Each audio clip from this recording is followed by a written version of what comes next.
What do you make of the appointment, first of all, and what's your first impression? First impressions were good, Mick. Good to meet him.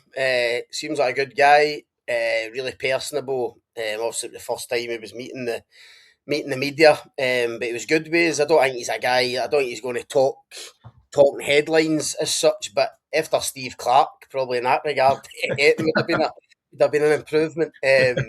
So no, really good guy. Seems like a nice guy. In terms of the appointment, you're right. I mean, it is totally left field.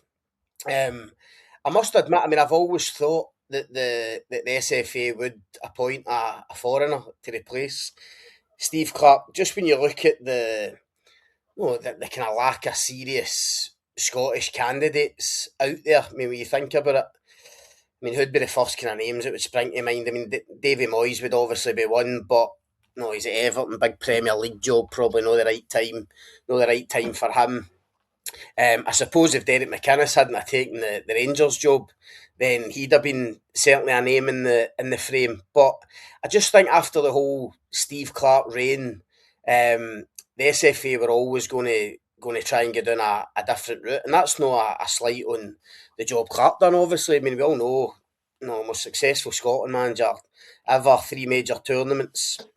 But obviously, it hasn't gone to plan when we've got to those tournaments. And Steve had been in the job a long time, and you know what it's like. You get grumblings for punters, fed up looking at the same face. And obviously, there was a lot of criticism, especially after America in the summer there, about the style of play, a bit too negative.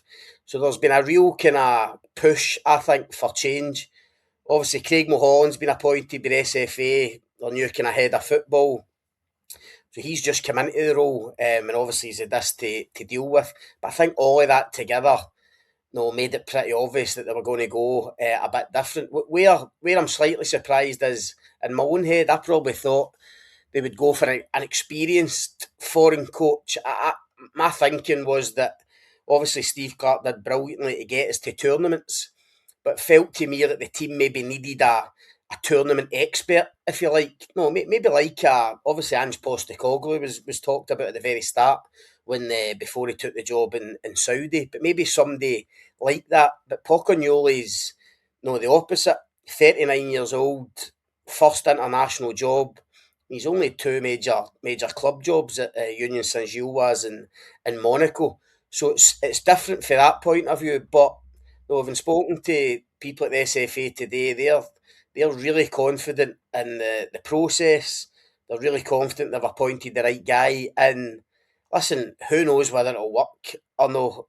You just don't know, especially when you appoint somebody for a different country. But I think for the punters and for us, it's pretty exciting. See, I do think it's bold and brave, but a wee bit bonkers as well. I mean, I think it's so much out there. I mean, like you say, I think the SFA they've got a wee bit of a safety net, because they can say, listen, you wanted something completely different, so we're giving you something completely different. And by the way, they have gone so different to what we had. I mean, Steve Clark was 55, 56 when he got the job. Vast experience for many clubs, a good level. This guy, he's got, I think it's 107 games as a manager. USG, 1 season in Belgium, won the title, which was incredible. Goes to Monaco. Listen, I think he got through the knockout stage of Champions League at Monaco, but domestically didn't go so great, and I think he only lasted a season. So he's quite inexperienced.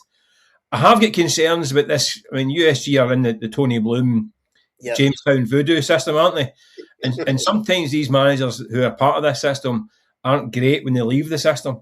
I mean, they tend to be the manager isn't the most important guy in the books at these places. So they don't tend to travel that well. I know a few of them have done really well, but a lot of them don't travel that well. So that concerns me. I like it because it's so out there, but it could be. I mean, it could be a remarkable success. I mean, we get this fast, furious, exciting football and nothing changes, or it could be a complete disaster. The players don't buy into it. The fans fall out with it. I don't think there's going to be a kind of middle road with this one, is there?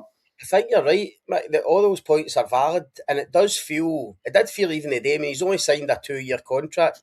But Steve Clark always said his contracts were always 4 years. Most Yeah. international managers will get a 4-year deal to get a crack at two tournaments. It's only a 2-year contract, and you're right. See, because of his age and his profile, no matter what, it does feel like it'll probably be fairly short term, and that's no a negative. That's not to say it'll be a no, it'll no work out. But I just think if he does brilliantly, which he might do, and he gets us to the Euros and says a brilliant Euros in 2028, because he's profiling that, big clubs will come in for him. No, he's already been at decent clubs, so if he's a real success with Scotland, you would think he'll be a wanted man again. Or as you say, if it just doesn't work for whatever reason, then it might be short lived. No, it might just be the 2 years max, and then that's it.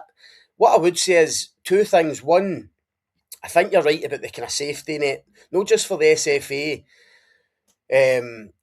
but I think in terms of the punters as well, they'll get behind this, because I think the majority of the fans, they've been crying out for change, crying out for Yeah. a more positive, attack-minded manager. And listening to Pocognoli the day, he's saying all the right things, what to play in the front foot, aggressive, pressing high, taking risk, risk and reward football.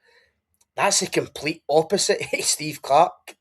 So that's what the They're fans. Steve, we're getting cold shivers even hearing this. No, this talk. Exactly.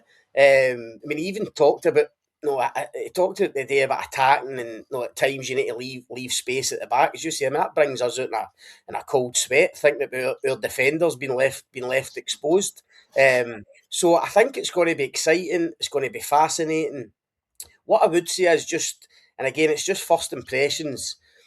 Speaking to him for the first time today, I do think the players will buy into him. Mick, I think he's already spoke to one or two of them, and you know what it's like. I think just because his age, I mean, I think he only stopped playing 4 or 5 years ago, so he probably can. No, he still thinks like a player. He's not been long out the dressing room, and I think he's been used to punching above his weight. Well, I say used to. It's been one job, as you say, USG, where they go and win the title against the odds. I think he kind of thrives on that type of challenge. And I do think the players will buy into it. No, they bought into Steve Clarke, but that was a certain way of doing things. This will be a totally different way of doing things. But I think the top players that we've got, your McTominays, your McGinns, your Robertsons, Billy Gilmers, people that playing in top leagues around the world, I do think they'll look at this guy and respect him. I mean, he'll need to obviously prove himself on the training pitch, which I'm sure he will do. But I just get the feeling that they'll be pretty positive about it and buy into it, certainly at the start.